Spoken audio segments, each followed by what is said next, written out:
Okay, Beezer, I'm back. I know it's been a long time. Kind of left off there. Wasn't getting a whole lot of feedback from others who've experienced the injuries with the ankle, but that's okay. I still will update now. This has been, I guess, maybe a few months since I made the last video. Maybe like at least 2 or 3 months. I'm not even sure what part this is. It could be, I think it's part 10. Anyway, whatever part it is, I'll figure it out when I post it. Again, to bring everybody up to speed, this is Brian from New Jersey. I rolled my ankle terribly, as you can see in some of the old videos, the pictures and videos. And anyway, I'm doing a lot better. It's been now getting close to 5 months, 4 months and like three weeks or so. So about almost 5 months. I did have a setback there. I did get off the cane, and I was wearing a brace still most of the time, and I was doing the PT at a new spot in Wayne, New Jersey called Catalyst, and the guy there, Scott, was great, and I did more like strengthening type stuff, and learned a lot of different things I can do on my own. At my own gym. So as of now, I haven't been there because I can kind of do this stuff on my own now. And it's mostly just like different types of squats and calf raises and all that, and standing on like there's like I think it's called a Sobu ball, like a half a ball, like a balancing thing that they have at my gym, where you could just stand on it with your ankle for like, a minute at a time, or as long as you can, to strengthen all the little muscles and in your ankle to get balance back. So, it was coming along good. I did have an issue though with the painkillers, as I was on them when I first got injured, and then I was on them with my first orthopedic doctor. And then I still continued with them after surgery with my actual foot and ankle specialist surgeon. And I didn't realize, like, I had begun to, like, I never took them more than I was supposed to, but I did take them to just get around the house and, like, be able to, like, get around on my cane and making lunch and going to PT. Like, I could barely do PT, and, I'd be really sore after, so I would just take, I don't know what it was, I was allowed like 2 a day or whatever it was. I would take like one, like towards the morning time, to like get going and do things without being in so much pain, and then I would take another one like either before PT or like right after. And, but the thing was, I guess being on them for like 6-7 months straight, which I never had with other surgeries. I usually was on them for like maybe a month, even with my cancer surgery or my sinus surgery. So being on it for like 6-7 months, I didn't realize. And then I was out of them, and I didn't have an appointment with my surgeon. So I called, and I was like, because the day after I went, and I got a lot of pain. And I was like like my nerves were a little shaky and stuff.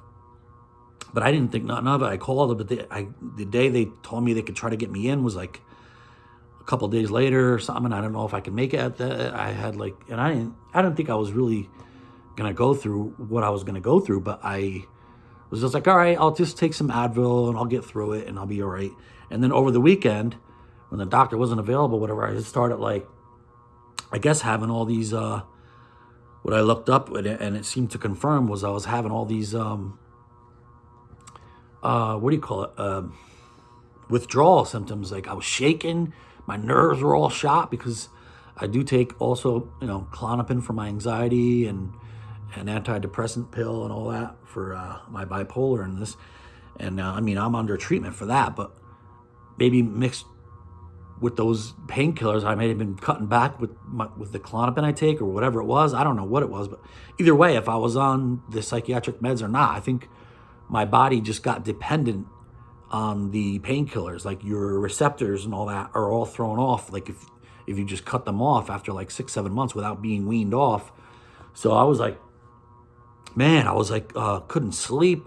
I was leaving like things and like leaving my phone in one room and like going into another room and like, where's my phone? And I never usually do that. I'm not usually like, I have a bad memory or whatever, but I was like forgetting things, like trying to go into my car without my like wallet or my money or my phone. And I'm like, oh my God, what's wrong with me? And then it got worse and worse. I started like shaking a lot and I was like dry heaving. Like I felt like I was going to puke. I was getting headaches. I was going to the bathroom. Like, I mean, I won't get into the details, but I was having stomach issues. My nerves were like all over the place. I was like kind of hyper, like all like I don't know what it was, man. It was just withdrawals, I guess, because it couldn't be a coincidence because it was as soon as I stopped, like the next day, I was like in a lot of pain. And then the day after that started all the nerves and the dry heaving and I had lost my appetite. I was feeling like nauseous. Anyway, so I was trying to like just drink a lot of water and trying to get through it, taking a few Advil, whatever. And I was taking my normal like Klonopins or whatever, trying to calm down.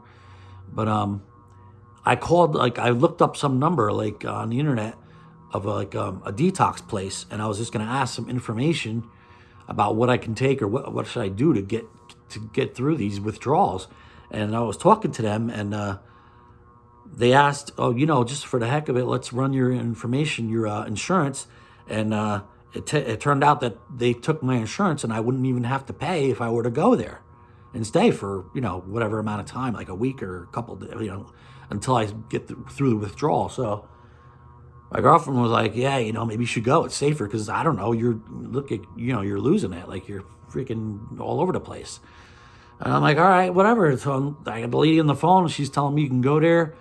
We'll detox you, give you what you need, keep you safe, and get you through it, and also treat you for like you can go to some groups for like trauma, for like PTSD. It's like a dual place. So I'm like, hey, this sounds great. So my girlfriend drove me that night. I packed my stuff up, went down there, and it was a great place as far as all the stuff they provided. Like, I mean, they had like good food and they let you, you'd have a decent room there, and you get to keep most of your stuff in your room and not like, not anything that was open, which I didn't realize. So, if you ever go to a detox center, don't bring things that are open because I guess people try to sneak stuff in there. So you have to bring things that are unopened, as far as medications or allergy pills or Metamucil, whatever it is, it has to be, unopened. Because, people, I guess, will sneak drugs in or whatever. I don't know. But, most of my roommate was great. A lot of the people there the other people were probably the best part of it. The nurses were not that great, to be honest. I had a lot of issues with that. They were just supposed to be helping me get off the painkillers, but they wanted me to, like, stop taking my regular medication, which I was told I would be able to stay with my regular psychiatric medication, of course, because I've been on it for, like, since 2012. So there was some miscommunication with that, and the one night I wanted to leave, they wouldn't let me leave, and because I felt like I wasn't getting enough sleep, and they were trying to change up my meds and stuff, and I was there for like four or 5 days, and I was feeling better. Even though I wasn't getting sleep, my nerves were calmed down a lot, so I was like, I'm ready to go home. I want to get out of here, and they wouldn't let me leave. That's a whole nother story though, because I'm putting some complaints about it and made my grievances, and that's an ongoing process right now with that place. But I mean, at least I did start feeling better. They gave me a few like Suboxone, which I really didn't like, and I didn't take them like the last like 2 days or whatever. I cut them off because I didn't want to have to be, you're off the painkillers, now you're taking these other things that they say that you start getting used to them. I'm like, I don't want to get used to any more stuff. I just want to take as less pills as possible. So anyway, but I got out and I was, I started to get better and, at home and all that, and went to see my surgeon, told him and all that. And, I said, no, I don't want to go back on the painkillers, whatever. And then, I was off the cane. I started being able to do weights again. Because I really couldn't balance myself with my ankle being, lifting the weights and stuff. And I was able to do a little bit more heavier with the weights, and I was walking around a little better. So I started to go to play a little pickup basketball again, but nothing serious. I was just like, wearing the brace and kind of like just jogging up and down, and I was like guarding most of the older guys that I play with, who aren't that fast. So I was just taking it easy and like staying on the outside, and just like, not going in for rebounds or nothing that people would step on my ankle. And I was just taking it easy, and then I would sit like a game, rest, and do my stretching. But I was at least getting to pass the ball around and shoot a little bit. And I would just sit at home and sit here and just do some shots, whatever, because I really enjoy the basketball. And I did turn my ankle though again, the surgically repaired ankle, and I slightly turned it, like kind of like a half turn real quick, and it popped back up. And I went to see the surgeon again, and they took some X-rays, and it just looked like the tightrope that I had done there, that tightrope from Arthrex, where they put across your tib and your fib that was to help my old injury of the sesamosis tendon or whatever, and to keep your bones in the right position. And then once your bones heal, whatever, he said that the little button on the closure looked like it may have moved a little bit when I turned my ankles. But he said, he's like, I can't stop you from getting out there and play. And he's like, I was kind of thinking that might happen. He goes, I wouldn't worry about it because your bones are still in place. It probably just caused a little bit of irritation. And but it's the next few weeks, it did get back to like what it was now. So I mean, I could feel the little the hardware in there kind of like bugging me above my ankle where the tightrope is. And I think like another month and a half or so, he might go back in and remove the hardware out, like another little procedure. But he said I should be back in a day or two. I should be back to all good.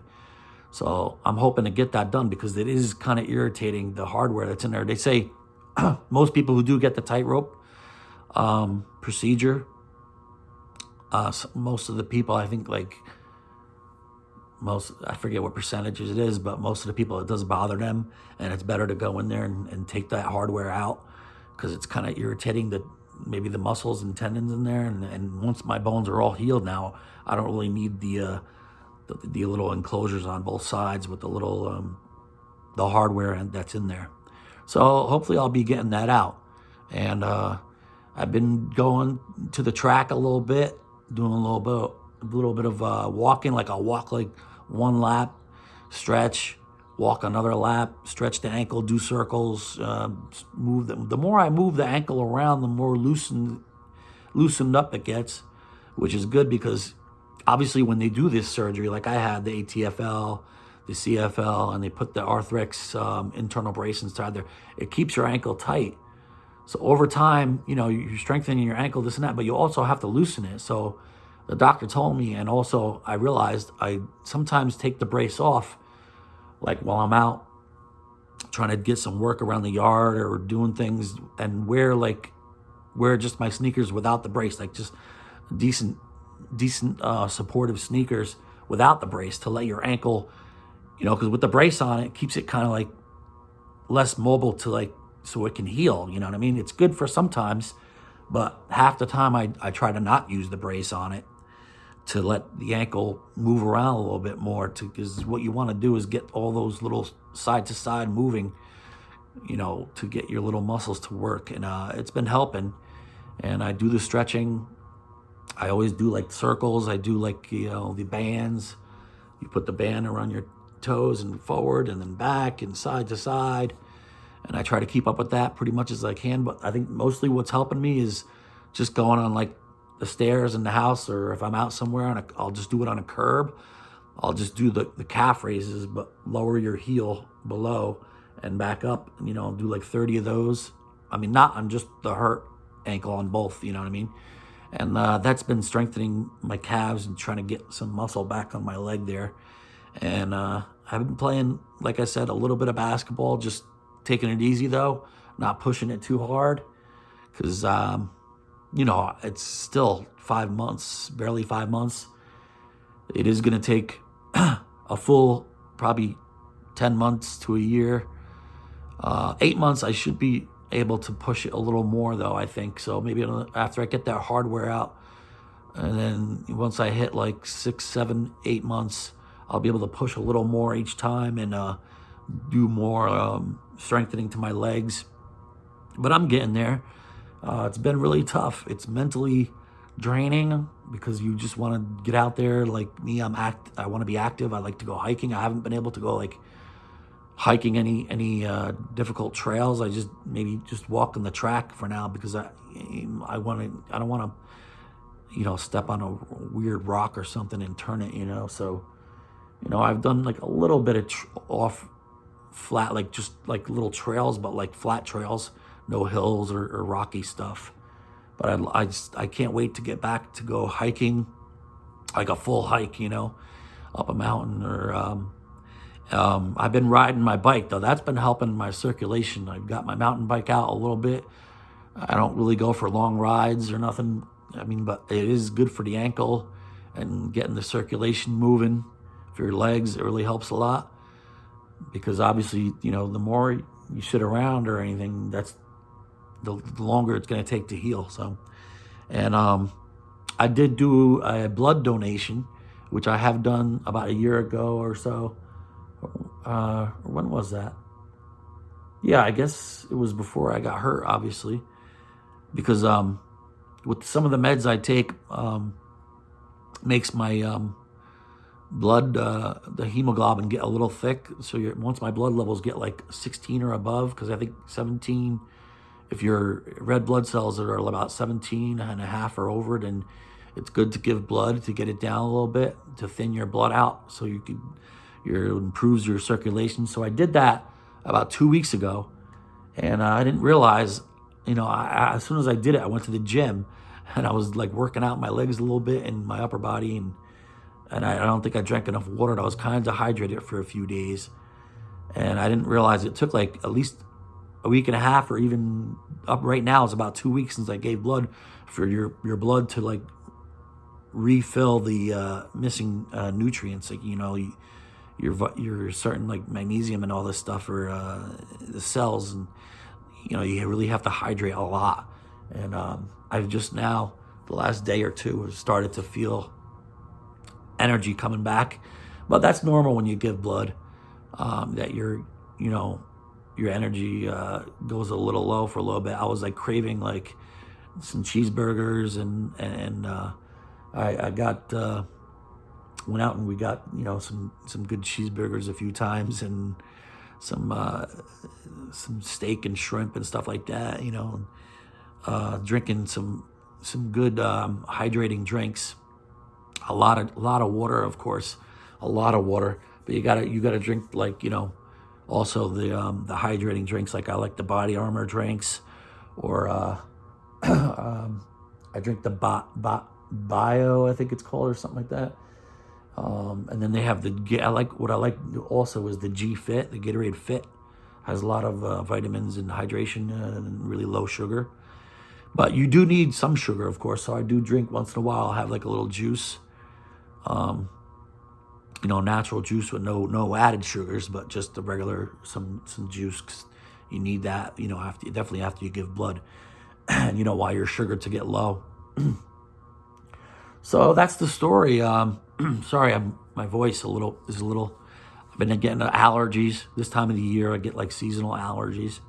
So yep, the ankle is coming along. Like I said, it's been really tough, man. It's really tough, not only physically, the pain, but mentally, not being able to get out and just, go for a hike, or, get on the bike and just go crazy and, push yourself, because it's been a slow process, really slow. I try to play, when I play basketball, I try to hold back, but it's like you wish you could just do what you want to do, but you can't push off. I can't push off at all on it. I mean, I've been compensating more on the left, on my healthy one, and now that one gets sore. So I really got to take it easy. I kind of just jog up and down, and luckily the guys I play with let me kind of just, like I said, I'll play like against mostly some of the older guys, and I can't really jump that well. I kind of just jump off the 1 foot a little bit, but I just take it easy, and I can only play for a little while, and it gets a little sore, so I sit. And, but I still like to go there just to be with the guys. And slowly I'll be able to, I told my nephew he's doing the football. So I'd get out there and pretty soon and be able to throw the football around with him. Once the weather gets a little better, because it's been raining a lot. But I could probably do that now, at least, as long as I don't try to sprint. I can't sprint or nothing, but just to pass the ball around my nephew will be something that I've really been a goal that I've been wanting to do, and that's about it. So I just wanted to update. Again, my surgery was on December 9th of 2021, right? Yeah, it's 2000, yeah, of last year. My injury was on September, I think, 15th of last year. So, I had if you saw the old videos and pictures, I had an infection and it was incredibly swollen. I do still get some swelling. Like they told me, the swelling is going to last for at least up to a year, especially, after I play a little bit, or, after doing yard work and doing a little work or this or that, or being on my feet. I try to sit and rest it and put it up, but it's just hard to make the time. But I put it up, I ice it. I'm doing what I'm supposed to be doing pretty much. I probably should do more though, to be honest, but it was tough with the, that the whole deal with the painkillers though and all that. It was crazy. But if you are going to take the painkillers, don't be on them for 7 months. And even if you are on them for months, if you need them, you need them. But obviously, you got to get the doctor to wean you off. And I think I was kind of on a lower dosage. I don't know, but it definitely, those withdrawals are no joke. And I don't like those painkillers, to be honest. They're not good on your stomach, and they just kind of they don't really help a whole lot of pain, but it just does help you be able to do things, I was just taking them to get through the day, to get up and make a sandwich, make my breakfast, and get out of the house and go run errands and go to physical therapy. Without the painkillers, it would have been a lot tougher. So, I'm not saying not to take them, but I think you just got to come off of them the right way. I just couldn't make that appointment, and I didn't realize over the weekend how bad I was going to get, because I'm sure he would have refilled it and then maybe cut me down, take half the pill, for a couple days, and then even maybe a quarter of the pill for a few more days. This way you come down and you won't have to go through those sudden withdrawals. So that's what I suggest with the painkillers. Do be careful. And that's about it. If anybody wants to leave any comments or ask any questions, this is the Beezer. I'm almost back to, enjoying my basketball. Notice, that's weird. I can palm with my left hand. My right I did it, but my left hand is much stronger. Isn't that weird? I'm right-handed though. But yeah, I got my 77-inch reach. So I do block a lot of shots, and I'll be back on the hiking trails and on the mountain bike, and then hopefully back to work full time. So Beez are out. Leave any comments, or even if you have any questions. And I do love my surgeon, Dr. Human Badri of Wayne, One Oak Medical in Wayne, New Jersey. Excellent surgeon. He does the Arthrex internal brace, the tightrope, everything. The scars are healing up really well. I've been putting the some Vaseline on and stuff like that, and it's looking good. Swelling's been a lot less, and he did a great job. I'll say that, and he's very thorough with follow-ups, and the office is great. All right, so Beez are out. That's about it. We'll see. This might be the last one, maybe not.